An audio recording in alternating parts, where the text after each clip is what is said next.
같습니다. 저는 룻기서를 이야기할 때 룻기는 포기라고 생각합니다. 포기. 자기 자신의 삶에서 이제는 달콤함이 사라진 인생을 살면서 쓸쓸한 고백을 하게 됩니다. 나오미는 자신을 포기하죠. 그래서 룻기는 포기의 이야기부터 시작합니다. 자기 자신은 무엇인가 많이 가지고 있는 것 같았는데 어느 순간에 내 손바닥 위에 아무것도 없는 것을 알게 된 이야기. 그러면서 내 손에 아무것도 없으니 나 자신도 내 이름도 포기해버린 한 여인의 이야기, 그 나오미의 포기가 등장합니다. 그러나 함께 등장하는 사람이 누구시냐면 룻이에요. 룻도 포기합니다. 어떻게 포기하냐면 룻은 자기 자신의 뿌리였던 고향, 민족, 그리고 자기가 지금까지 섬겼던 신들을 과감히 등지고 어머니가 가는 곳에 나도 함께 가겠습니다 라고 말하죠. 낯선 유다 땅, 유다에 사는 그 사람들은 이방의 사람들을 매우 싫어했던 족속이었죠. 자기가 가면 어떤 홀대를 당할지 알고 있었습니다. 그러나 어머니와 함께 합니다. 그리고 말합니다. 어머니의 하나님이 나의 하나님이 될 것입니다.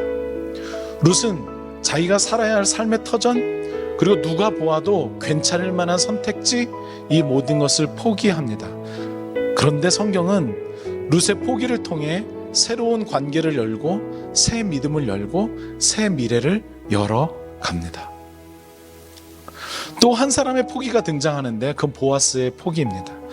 기업 물을 자 보아스는 룻을 얻기 위해서 이방 여인이라는 사회적 편견, 그리고 내가 가지고 있는 재산을 내어줘야 한다는 개인적 손해, 이 모든 것을 다 내어놓죠.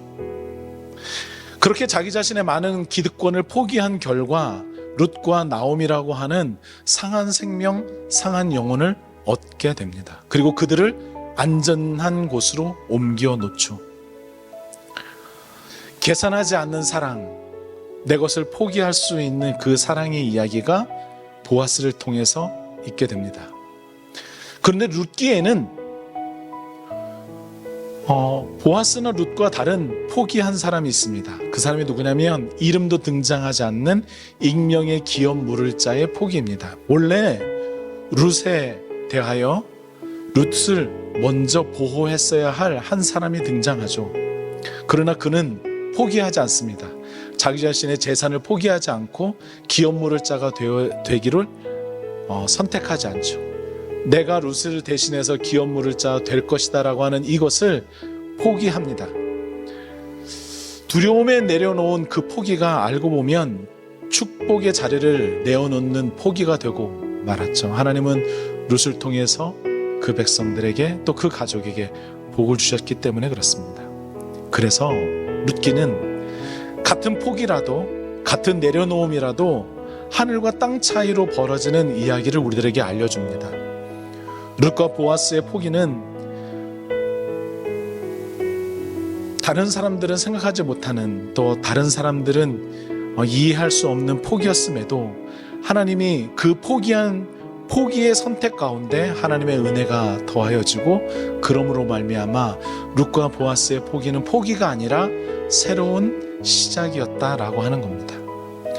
법과 상식의 테두리 안에서 안전하게 머물 수 있었던 보아스, 그냥 오르바처럼 내가 편한 대로, 내가 사랑하는 그 방식대로 살 수 있었던 룻. 그러나 그 모든 상식을 깬 그들의 선택이 하나님의 은혜를 그들의 삶 속에 머물게 한 이유이기도 합니다. 눈에 보이지 않는 믿음의 끈을 붙잡을 용기를 낸 것이죠. 아마 그들은 불안했을 겁니다.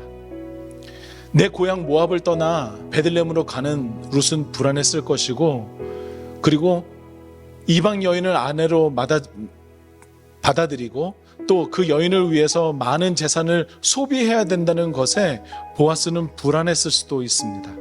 그러나 하나님은 그들을 붙잡아 새로운 역사를 일으키시고 그들을 통해 다윗 왕을 이 땅에 보내십니다. 여러분, 룻기에서 나오는 오르바와 익명의 기업 물을 자의 선택이 완벽하게 틀린 것은 아닙니다. 오르반은 상식의 울타리 안에 있었죠. 젊었고 그리고 선택할 수 있는 여지가 있었고 내가 갈 곳이 있었고 내가 해야 할 것이 있었고 그는 그것을 포기하지 않았습니다. 그러면서 성경의 역사 속에서는 사라지고 말았죠. 익명의 기업 물을 자도 마찬가지입니다. 그는 경제적인 현실을 고려했고 당시 사회적인 기준으로도 괜찮은 선택을 했습니다. 신중하게 계산했고 위험을 피했고 위기를 회피했습니다. 잘 극복해낸 것처럼 보입니다. 그러나 그의 선택은 하나님의 위대한 이야기에서 더 이상은 등장하지 않는 인생으로 마감되고 맙니다. 하나님의 이야기 속에서 정말 뒤바뀐 것이죠. 누구의 포기는 하나님의 선택 가운데서 아름다운 이야기가 되고 누구의 선택은 더 이상은 등장하지 않는 인생으로 마감됩니다. 저는 사랑하는 청년들에게 좀 부탁드리고 싶습니다. 저와 여러분들이 살아가는 현실의 모든 순간이 불확실하죠. 그리고 손해볼 것 같은 마음도 있습니다. 때로는 별로 재미없는 일상, 그냥 반복되는 하루하루가 되기도 합니다. 대학을 졸업하면 더 나아질 수 있을까? 끊임없는 경쟁으로 내몰리는 것 같고 또 누군가는 나보다 한 발 앞서 있는 것 같은 생각이 들기도 합니다. 그런데 오늘 룻과 보아스를 기억하십시오. 그들은 관계를 향해서 그들은 사람이라고 하는 가치를 위해서 자기가 가지고 있는 많은 것을 포기할 줄 아는 사람이었습니다. 시어머니와의 관계를 위해서 내가 지금까지 살았던 고향을 포기할 줄 알았던 룻, 그리고 한 사람, 연약한 사람을 헤아려 주기 위해서 자기가 갖고 있었던 기득권을 내려놓았던 보아스. 맞습니다. 그들의 포기는 매우 어려웠을지라도 우리는 그들의 삶의 결과가 어떠한지 성경을 통해 볼 수 있습니다. 더 큰 것을 얻으려고 하는 계산적인 포기가 아니었지만 하나님은 그들이 선택한 그 관계의 따스함 속에서 하나님의 놀라운 역사를 이어가고 계셨습니다. 저는 생각합니다. 신앙은요, 완벽한 확신에서 시작되는 것은 아닙니다.